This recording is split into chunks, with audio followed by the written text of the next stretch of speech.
So hello friends, your engineering services prelims result is out. Congratulations to all those who have cleared the exam, and no need to worry for them who haven't unfortunately cleared the exam. I am here with the preparation strategy for ESC mains exam. This is for those who have cleared prelims. I have also prepared preparation strategy for prelims 2018. That is for those who haven't cleared the exam. Okay, so don't lose your heart. So first of all, for those who have cleared the exam, you have very less time to go. So first of all, I will suggest you the preparation strategy for ESC mains exam 2017. So the first point is, don't worry about your pre-score. Pre is over, you have cleared. No matter whether you are getting 300 or whether you are getting 350 or 400, it is past, it is gone, it is not in your hand anymore. Okay, so don't worry कि मेरा तो pre score कम है, मैं mains में कितना भी score कर लूँ फाइनल सिलेक्शन नहीं होगा. कई लोग आप में से ये सोच रहे होंगे कि अरे प्री में तो तुक्का लग गया, अब मेंस में तो नहीं होगा, तो लीव असाइड. ऐसा मत करो, ऐसा अपॉर्चुनिटी सबको नहीं मिलता है. आपके ही फ्रेंड कलीग्स कई लोग ऐसे होंगे who are in very much need of a job, लेकिन उनका प्री में सिलेक्शन नहीं हुआ. आपका हुआ है, you are fortunate enough. So do prepare and do give your best for mains. Don't worry about your pre-score. Now the best way to start, especially for mains, is by going through previous year question papers. This is the most important thing. 70% preparation आपकी यहीं से होगी, previous year question paper से. करना क्या है कि आप प्रीवियस ईयर क्वेश्चन पेपर बस देखिए, just look at the questions. पहले सॉल्व करने की कोई ज़रूरत नहीं, आप देखिए क्वेश्चन पेपर. 4, 5, 6, 7, 8, 10 साल के क्वेश्चन पेपर देख जाइए. उससे होगा क्या कि कौन से मोर फोकस्ड एरियाज़ हैं, कहाँ से मोर फ्रीक्वेंटली क्वेश्चंस आते हैं. फॉर एग्जांपल कंट्रोल सिस्टम में वही ले दे के बोट प्लॉट, नेक्विस्ट प्लॉट, ठीक है, राउथ हर्वेट्स, वही ले दे के आपका बहुत ज़्यादा हो गया तो state transition matrix, controllable form, canonical form, मतलब गिनती के काउंट कर सकते हैं. You can count the topics on your fingers. तो क्वेश्चन पेपर का ये फ़ायदा होता है कि आपको ये पता चल जाएगा कि कौन सा एरिया फोकस करना है ज़्यादा, कौन सा उतना फोकस नहीं करना है. The next thing is start with the topic you like the most. Okay, जिसको आपको लगता है कि इसके क्वेश्चन मैं कर लेता हूँ या कर सकता हूँ. मतलब नेटवर्क भी हो सकता है, कंट्रोल भी हो सकता है, या कोई ऐसा टॉपिक हो सकता है. But avoid getting stuck at one particular topic oblique subject. For example जैसे नेटवर्क है, नेटवर्क में आपने थ्योरम्स उठाया. For example Thevenin theorem. Thevenin theorem के क्वेश्चन देख लो, प्रीवियस क्वेश्चन पेपर्स देख लो, 2 क्वेश्चन सॉल्व कर लो, 4, 6, 8, 10, 12, 15, बस दैट्स इनफ. अब ये नहीं कि थेवेनिन थ्योरम और थ्योरम्स ही नेटवर्क में लेके बैठ गए, उस पर you are solving 1000 questions. That will not yield you good results. Okay, don't avoid getting stuck at one particular topic. Flow like a river, जैसे रिवर बहती है वैसे बहते रहो, आगे बढ़ते रहो. मान लो कोई टॉपिक अगर समझ में नहीं भी आ रहा है, आगे बढ़ जाओ, because you have very less time to go. So don't get stuck at one particular topic oblique subject. Range is important in mains as well. मैंने प्रीलिम्स में आपको बताया था कि पूरा सिलेबस कवर करिएगा. मेंस में भी वही है, try to cover the entire syllabus. क्यों?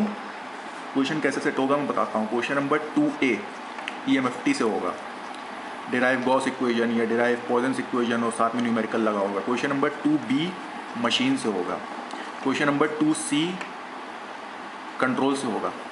ठीक है, तो अगर आपने पूरा सिलेबस तैयार नहीं किया होगा तो आप केवल 2A ही अटैम्प्ट कर पाएंगे, या 2B ही अटैम्प्ट कर पाएंगे, या 2C ही अटैम्प्ट कर पाएंगे. अगर आपने पूरा सिलेबस पढ़ा होगा तो मान लीजिए मशीन का क्वेश्चन बहुत टफ सेट हो गया, तो आप उसको अवॉइड करके दूसरा क्वेश्चन सेलेक्ट कर लेंगे जो से डिजिटल से आया हो या एनालॉग से आया हो. ये एडवांटेज रहता है for those who cover the entire syllabus. आपके पास ऑप्शंस बढ़ जाते हैं. होता है ना कि क्वेश्चन आएगा कि अटैम्प्ट एनी 2 या एनी 3 आउट ऑफ 4, तो उसमें आपके पास ऑप्शंस बढ़ जाएंगे. आपने सब कुछ तैयार किया हुआ है. Next thing is don't read any book, material, copy और नोट्स पेज बाय पेज. कि बीमरा उठा लिया, पहला जो है कंस्ट्रक्शन ऑफ ट्रांसफार्मर से शुरू किया, 3 पेज मैंने आज पढ़े, 3 पेज अब मैं कल पढ़ूंगा. This is a very wrong strategy of preparation. आपके पास एक तो टाइम कम है, दूसरा अगर आप कोई भी बुक पेज बाय पेज पढ़ेंगे तो 10, 20, 30, 50, 100 पन्ने पढ़ने के बाद you will lose your interest. You will just close your book and you will move on to some other topic. which will not be beneficial, which will not be fruitful for you. So don't read any book page by page. You can skip through the lesser important topics. ये कैसे पता चलेगा आपको कौन सा important topic है, कौन सा less important topics है? By going through previous year question papers. This is the key. This is the key of qualifying in mains. Okay. Now derivations theory are as much important as numericals. क्यों? Question आया है, जैसे मान लीजिए derive Poisson's equation. Okay, this is the first part of the same question, full stop. अब इसके बाद एक न्यूमेरिकल लगा है. मान लीजिए न्यूमेरिकल की आपने बहुत अच्छी प्रैक्टिस कर ली, कार्टेशियन कोऑर्डिनेट में हुआ आप कर लेंगे एक्स वाई जेड. मान लीजिए स्फेरिकल कोऑर्डिनेट में आ गया, ठीक है, आर फाई थीटा, या सिलेंड्रिकल कोऑर्डिनेट में आ गया रो फाई जेड, तो आप फंस जाएंगे. लेकिन अगर आपने डेरिवेशन और थ्योरी भी साथ में प्रिपेयर किया होगा तो एटलीस्ट आप क्वेश्चन का फर्स्ट पार्ट तो अटैम्प्ट कर लेंगे. डिराइव पॉइजन्स इक्वेशन तो कर लेंगे. मान लीजिए 10 नंबर का क्वेश्चन होगा तो 2 या 3 नंबर तो मिल जाएंगे. डेरिवेशन छोड़ दिया होगा तो पूरा ही क्वेश्चन जाएगा. I hope you understand what I am trying to tell you. This things will not be told by to you by everyone. हर कोई ये चीज़ें नहीं बताता है. Now prelims and mains have an overlap element to a great extent. आपने pre की तैयारी अगर बहुत सीरियसली की होगी, खास करके टेक्निकल क्वेश्चन की, तो you have almost finished 40% of your main syllabus. Network में क्या आएगा? थ्योरम्स प्रीलिम्स के लिए भी पढ़ते हो, Thevenin theorem, superposition theorem, Norton's theorem. Mains में भी वही आएगी. प्रीलिम्स में नेटवर्क के लिए क्या पढ़ते हो? स्विचिंग प्रॉब्लम्स, ठीक है. T=0 पे करंट ये है तो T=0+ पे क्या होगी, ठीक है.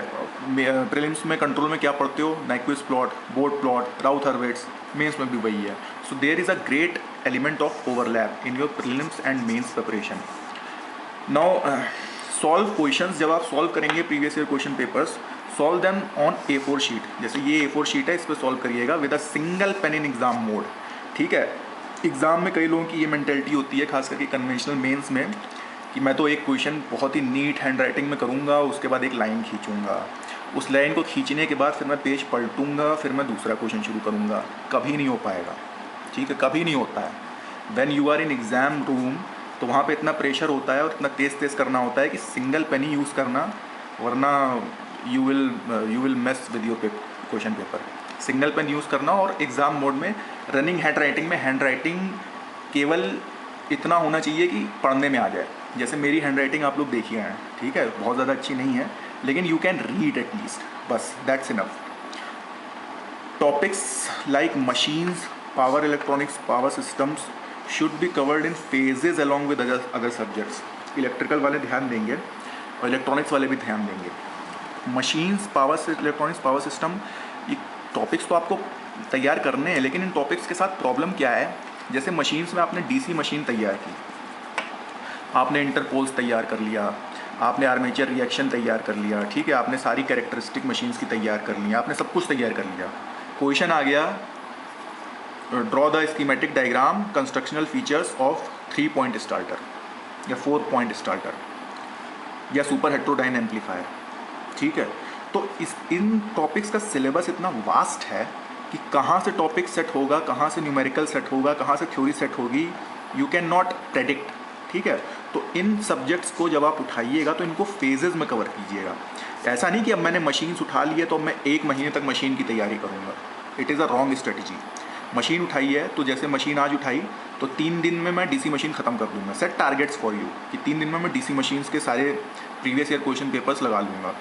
फिर पावर सिस्टम उठाया तो मैं सिमेट्रिकल फॉल्ट्स जो है सारे 2 दिन में ख़त्म कर दूँगा, सारे न्यूमेरिकल उसके.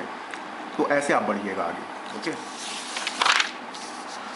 Now high yielding subjects like EMFT, network, control, materials, digital electronics and even measurement, इन पे ज़रूर फोकस कीजिएगा. करते क्या है हम लोग, जो पहले मैंने टॉपिक बताया उन पे ओवर फोकस हो जाता है और ये टॉपिक छूट जाते हैं. जबकि इन टॉपिक्स में सिलेबस एक तो कंसाइज है और आप बड़ी आसानी से क्वेश्चन कर सकते हैं अगर आपने सीरियसली ये टॉपिक्स कवर किए हों. EMFT में क्या पूछेगा, ले दे के 4 मैथमेटिकल इक्वेशंस हैं. Del dot D equals to rho B, ठीक है, del dot B is equals to 0, del cross is equals to minus del B by del T, line integral H dot D L is equals to current enclose. तो इसी में से कुछ पलट के question आएगा. नेटवर्क में थ्योरम आ जाएगी या स्विचिंग प्रॉब्लम्स आ जाएंगी या कास्केड कैनोनिकल फॉर्म वगैरह आ जाएगा. कंट्रोल में ले दे कि बोर्ड प्लॉट, नाइक्विस्ट प्लॉट, फिर से वही सब चीज़ें। तो इसमें कंसाइज सिलेबस है and you can really predict what is going to come by going through the previous year question papers. Now avoid using social media during preparation your social media. तो देखो कि पूरी लाइफ पड़ी हुई है करने के लिए, फेसबुक, ट्विटर, व्हाट्सएप।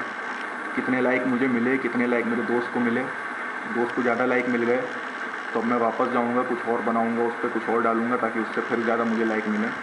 ये सब करने के लिए पूरी लाइफ पड़ी हुई है।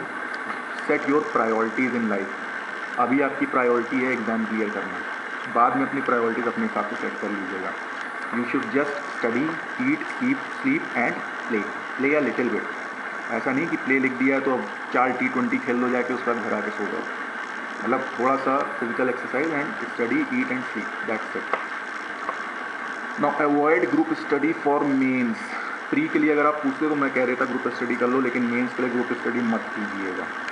And solve questions without looking into solution. होता क्या है कि लो सॉल्यूशन देख लूँ यार, सॉल्यूशन देखने से समझ में आ जाएगा तब मैं कर लूँगा।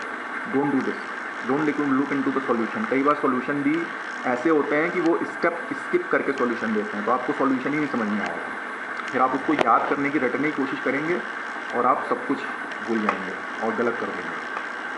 Now mains is the most crucial stage for final selection. क्यों मैं ऐसा कह रहा हूँ?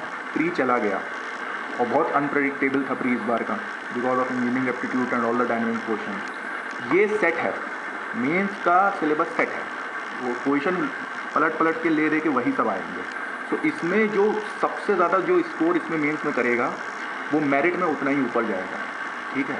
Mark my words, mains is the most crucial stage for final selection. Interview तो फिर अनप्रेडिक्टेबल हो जाता है, कितना नंबर इंटरव्यूअर दे रहा है, क्या देख के दे रहा है, you can't predict. Avoid adventurism. Adventurism मतलब कि अब मैंने प्रीवियस ईयर क्वेश्चन पेपर में देखा कि 10 साल में एक बार न्यूटन रैफ्सन का क्वेश्चन आया है, तो अब मैं न्यूटन रैफ्सन के ही क्वेश्चन लगाऊंगा, 4 क्वेश्चन लगाऊंगा, 4 आइटरेशन तक क्वेश्चन लगाऊंगा, क्योंकि 10 साल में एक बार न्यूटन रैफ्सन आया है। तो इस तरीके का अपना ईगो सेटिस्फाई करने के लिए एडवेंचरिज्म अवॉइड करिएगा।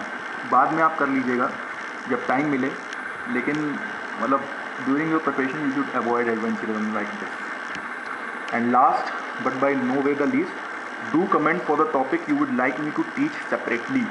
मशीन पढ़ रहे हो या कंट्रोल पढ़ रहे हो, कोई टॉपिक ऐसा लगता है जो टफ लग रहा है, जिसके क्वेश्चन नहीं निकल रहे हैं, प्रीवियस क्वेश्चन या नहीं समझ में आ रहा है, तो so do comment in the YouTube section. मैं कमेंट्स का जवाब नहीं देता हूँ, लेकिन मैं कमेंट्स पढ़ता सारे हैं, ठीक है? तो टाइम नहीं है तो मैं टॉपिक जो बताओगे वो मैं सेपरेटली टॉपिक ले लूँगा। तो thank you and best of luck with your preparation. I hope you like the video. Thank you again, bye.